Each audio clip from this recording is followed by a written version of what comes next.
Quais os benefícios o vírus traz à humanidade? Bem, vamos esquecer qualquer malefício da doença e pensar somente nos benefícios, o que é difícil. Mas os vírus são muito importantes na biologia molecular, sendo utilizados como vetores de clonagem e para inserir DNA nas bactérias e também como uma alternativa nos antibióticos para tratar as infecções por bactérias. Vacina é a prevenção, já o soro é um tipo de cura. Uma vez que o organismo está exposto ao antigênio e precisa de um combate rápido. Assim, enquanto as vacinas contêm antígenos e induzem o organismo a produzir anticorpos, já os soros contêm anticorpos prontos. Os vírus são seres simples constituídos por uma cápsula proteica e capsídeo, envolvendo material genético que pode ser o DNA ou o RNA, variando de acordo com cada tipo de vírus. Vai se ferrar! Eu vou continuar gravando e você vai cortar essa parte. Características gerais dos vírus. Os vírus são seres simples constituídos por uma cápsula proteica e o capsídeo, envolvendo o material genético que pode ser o DNA ou o RNA, variando de acordo com cada tipo de vírus. Característica exclusiva dos vírus, já que em todos os outros seres vivos existem os dois ácidos nucleicos. São considerados seres vivos porque apresentam três características essenciais. Formam-se de ácidos nucleicos e proteínas, possuem capacidade de autorreprodução e são suscetíveis a mutações. Os vírus são visíveis apenas ao microscópio eletrônico e medem entre 10 a 300 nanômetros. Adenovírus e retrovírus. O adenovírus são um grupo de vírus muito frequentes de genoma de DNA duplo. Não possuem envelope bilipídico e são extremamente resistentes. Há mais de 40 sorotipos e a infecção com uma não dá imunidade contra os outros. São infecções mais frequentes nas crianças, mas também afetam adultos, principalmente os pais e irmãos mais velhos das crianças. São também frequentes nos recrutas militares e nos acampamentos e campos de férias. A infecção é por contaminação com detritos fecais ou, mais raramente, secreções de outros órgãos. O retrovírus, também chamado de RNA vírus, formam a família dos Retroviridae e caracterizam-se por terem um genoma constituído por RNA simples. Por não constituírem o DNA, o retrovírus realiza uma etapa na invasão celular denominada retrotranscrição, através da enzima transcriptase reserva. Os vírus se reproduzem em um processo denominado de replicação, que ocorre em 6 etapas básicas. Absorção, que nessa primeira etapa o vírus liga-se à membrana da célula e essa ligação ocorre graças aos receptores presentes nas células. A segunda, penetração. Após se ligar à célula, o vírus começa o processo de penetração, ou seja, ele começa a entrar na célula e será parasitado. 3. Desnudamento. Já no interior da célula, o vírus sofre a ação de enzimas que destroem seu capsídeo. E, após destruir o capsídeo, o material genético é liberado no citoplasma da célula ou no núcleo. 4. Síntese viral. Nesse momento, o material genético do vírus afeta a atividade da célula, que passa a reproduzir as proteínas necessárias para a criação de novos vírus. 5. Montagem e maturação. Vou repetir. 5. Montagem e maturação. Nesse processo, novos vírus são formados a partir das proteínas produzidas pela célula. 6. Liberação. Após estarem completamente... 6. Liberação. Após estarem completamente montados, os vírus saem das células para parasitar outras, e essa saída pode ocorrer por meio de um rompimento da membrana da célula ou ainda por uma espécie de brotamento em que levam a parte da membrana na célula parasitada. Poliomielite, sintomas, transmissão e prevenção. A poliomielite é uma doença infecto-contagiosa aguda causada por um vírus que vive no intestino denominado poliovírus.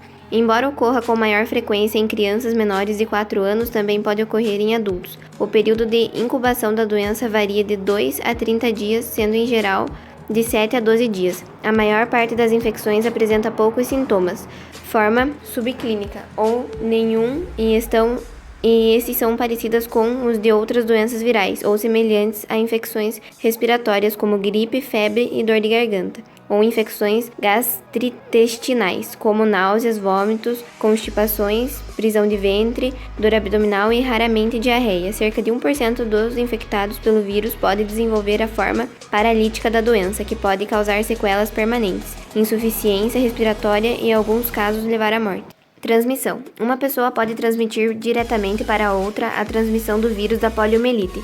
Se dá através da boca com material contaminado com fezes, contato fecal ou oral, o que é crítico quando as condições sanitárias e de higiene são inadequadas. Crianças mais novas que ainda não adquiriram completamente hábitos de higiene correm o risco de contrair a doença. O poliovírus também pode ser disseminado por contaminação da água e de alimentos por fezes. A doença também pode ser transmitida pela forma oral, através de gotículas expelidas ao falar, tossir ou espirrar. O vírus se multiplica inicialmente nos locais por onde ele entra no organismo, boca, garganta e intestinos. Em seguida, vai para a corrente sanguínea e pode chegar até o sistema nervoso, dependendo da pessoa infectada, desenvolvendo ou não sintomas. O indivíduo infectado elimina o vírus nas fezes, que pode ser adquirido por outras pessoas por via oral. A transmissão ocorre com mais frequência a partir de indivíduos sem sintomas.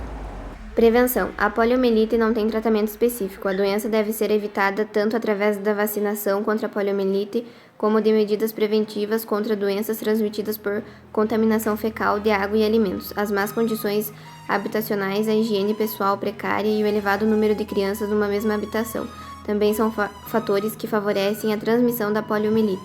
Logo, programas de saneamento básico são essenciais para a prevenção da doença. No Brasil, a vacina é dada rotineiramente nos postos na rede municipal de saúde e durante as campanhas nacionais de vacinação. A vacina contra a poliomielite oral trivalente deve ser administrada aos 2, 4 e 6 meses de vida. O primeiro reforço é feito aos 15 meses e o outro entre 4 e 6 anos de idade. Também é necessário vacinar-se em todas as campanhas.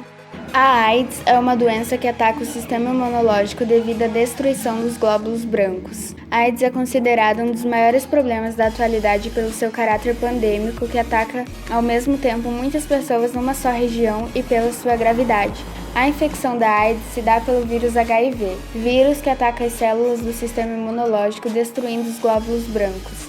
A falta desses linfócitos diminui a capacidade do organismo de se defender de doenças oportunistas, causadas por micro-organismos que normalmente não são capazes de desencadear males em pessoas com sistema imune normal. O HIV pode ser transmitido pelo sangue, esperma e secreção vaginal, pelo leite materno ou transfusão de sangue contaminado. O portador do HIV, mesmo sem apresentar os sintomas da AIDS, pode transmitir o vírus. Por isso, a importância do uso de preservativo em todas as relações sexuais. Sabendo disso, você pode conviver com uma pessoa portadora do HIV. Pode beijar, abraçar, dar carinho e compartilhar o mesmo espaço físico sem ter medo de pegar o vírus. Algumas formas de se pegar a AIDS é pelo sexo, uso de seringa por mais de uma pessoa só, transfusão de sangue contaminado, da mãe infectada para seu filho durante a gravidez, tanto pelo parto, tanto na amamentação, instrumentos que furam ou cortam que não são esterilizados. Os primeiros sintomas do HIV observáveis para a AIDS são a fraqueza, febre, emagrecimento, diarreia prolongada sem causa aparente, e na criança que já nasce infectada, os eventos são mais comuns e mais visíveis e fáceis de interpretar. São como os problemas nos pulmões, diarreia e dificuldade no desenvolvimento. A AIDS não tem cura, mas os portadores do HIV dispõem de tratamento oferecido gratuitamente pelo governo.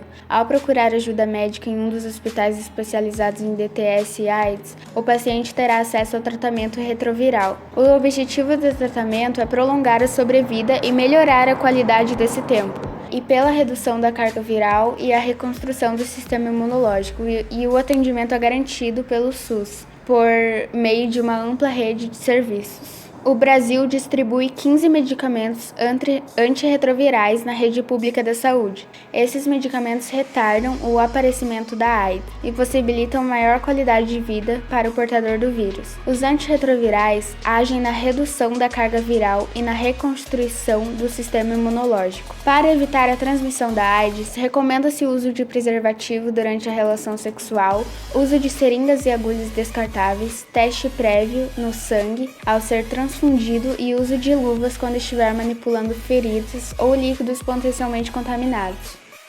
Meningite viral. Meningite viral é uma infecção que se instala principalmente quando uma bactéria ou vírus, por alguma razão, consegue vencer as defesas do organismo e ataca as meninges, 3 membranas que envolvem e protegem o encéfalo, a medula espinhal e outras partes do sistema nervoso central. Mais raramente, as meningites podem ser provocadas por fungos ou pelo bacilo de Koch, causador da tuberculose. Sintomas. Nas meningites virais, o quadro é mais leve. Os sintomas se assemelham aos das gripes e resfriados.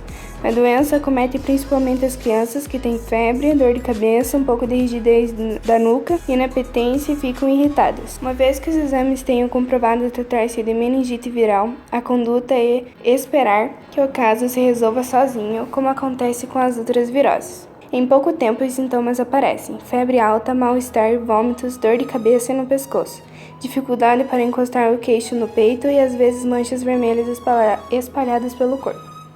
Esse é um sinal de que a infecção está se alastrando rapidamente pelo sangue e o risco de septicemia aumenta muito. Nos bebês, a moleira fica elevada. Importante: os sintomas característicos dos quadros de meningite viral ou bacteriana nunca devem ser desconsiderados, especialmente em 2 faixas etárias extremas: nos primeiros anos de vida e quando as pessoas começam a envelhecer. Na presença de sinais que possam sugerir a doença, a pessoa deve ser encaminhada para atendimento médico de urgência. Diagnóstico: todos os tipos de meningite são de comunicação compulsória para as autoridades sanitárias. O diagnóstico baseia-se na avaliação clínica do paciente e no exame do licor, líquido que envolve o sistema nervoso, para identificar o tipo do agente infeccioso envolvido. Se houver suspeita de meningite bacteriana, é fundamental introduzir os medicamentos adequados antes mesmo de saírem os resultados do exame laboratorial. O risco de sequelas graves cresce à medida que se retarda o diagnóstico e o início do tratamento. As lesões neurológicas que a doença provoca nesses casos podem ser irreversíveis. Prevenção e vacinas. A vacina contra o Haemophilus influenzae tipo B também protege contra a meningite e faz parte do calendário oficial de vacinação. A vacina contra a meningite por pneumococo, embora tenha sido lançada na Europa e nos Estados Unidos, onde as características da bactéria são um pouco diferentes, fornece boa proteção também no nosso país. A partir de 2011, a vacina conjugada contra a meningite por meningococo C faz parte do calendário básico de imunização. O esquema de vacinação obedece aos seguintes critérios: uma dose deve ser aplicada aos 3 meses, outra aos 5 meses e a dose de reforço aos 12 meses. Tratamento. O tratamento das meningites bacterianas tem de ser introduzido sem perda de tempo, porque a doença pode ser letal ou deixar sequelas como surdez, dificuldade de aprendizagem, comprometimento cerebral. Ele é feito com antibióticos aplicados na veia. Assim como para as outras enfermidades causadas por vírus, não existe tratamento específico para as meningites virais. Os medicamentos antitérmicos e analgésicos são úteis para avaliar os sintomas. Meningites causadas por fungos ou pelo bacilo da tuberculose exigem tratamento prolongado à base de antibióticos e quimioterápicos por via oral ou endovenosa. Recomendações: cuidados com a higiene são fundamentais na prevenção das meningites. Lave as mãos com frequência, especialmente antes das refeições. Alguns sintomas da meningite podem ser confundidos com os de outras infecções por vírus e bactérias. Não fique na dúvida: criança chorosa, inapetente e próstata que se queixa de dor de cabeça precisa ser levado o mais depressa possível para avaliação médica de urgência. Conjuntivite é a inflamação da conjuntiva membrana transparente e fina que reveste a parte da frente do globo ocular, o branco dos olhos, e o interior das pálpebras. Em geral, a conjuntivite ataca os 2 olhos, pode durar 1 semana a 15 dias e não costuma deixar sequelas. A conjuntivite pode ser aguda ou crônica, afeta 1 ou os 2 olhos. A conjuntivite é causada por reações alérgicas a poluentes ou substâncias irritantes. A mais comum delas é a conjuntivite primaveril ou febre de feno, geralmente causada por pólen espalhado no ar. Também por vírus e bactérias. Nesses casos, a conjuntivite é contagiosa e pode ser transmitida pelo contato direto com as mãos, com a secreção ou com os objetos contaminados. Baixa imunidade, colocar as mãos sujas contaminadas nos olhos e doenças que podem predispor, como herpes, doenças autoimunes ou virais, são um fator de risco para se pegar da conjuntivite. Os sintomas são olhos vermelhos e